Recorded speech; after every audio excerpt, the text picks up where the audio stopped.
While the world watches the brutal war waged by Russia against Ukraine drags on, hundreds of thousands of Georgians have taken to the streets of Tbilisi, Georgia, and other towns around the country every night for the past 2 months, while the world press looks the other way.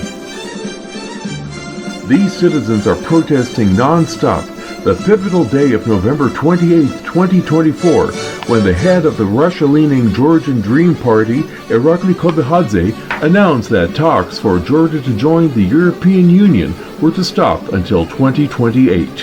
While Kobihadze has emphasized the importance of safeguarding Georgia's independence, he has been associated with closely siding with Russian tyrant Vladimir Putin on many issues, while Russia occupies a portion of the country. Georgia's move to shake off its ill-fitting Soviet clothes since declaring independence from the Soviet Union in 1991 has been slower than its counterparts in the Baltics and Ukraine.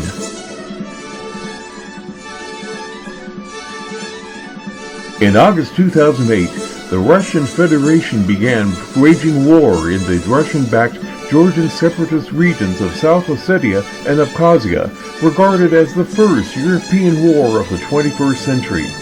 To this day, the Russian Federation occupies some 20% of Georgia and has practiced ethnic cleansing of Georgians in this area.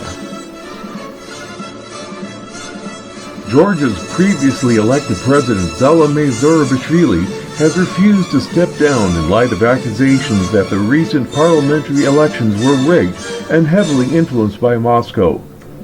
The 4 main opposition groups in Georgia have rejected the recently elected president and boycotted parliament. For nearly 2 months now, hundreds of thousands of protesters have staged nightly large-scale demonstrations along with worker strikes in Tbilisi and other parts of the Republic of Georgia.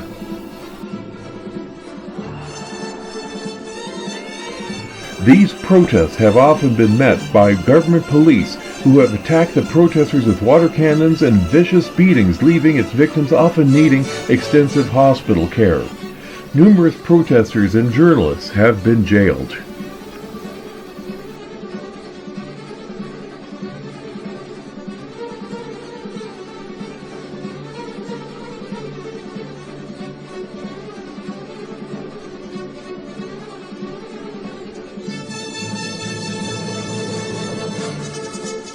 The civilian protests have now spread to other cities around Eastern Europe, including Belgrade, Serbia, and Bratislava, Slovakia, whose leaders also have warmly nodded to Putin as well.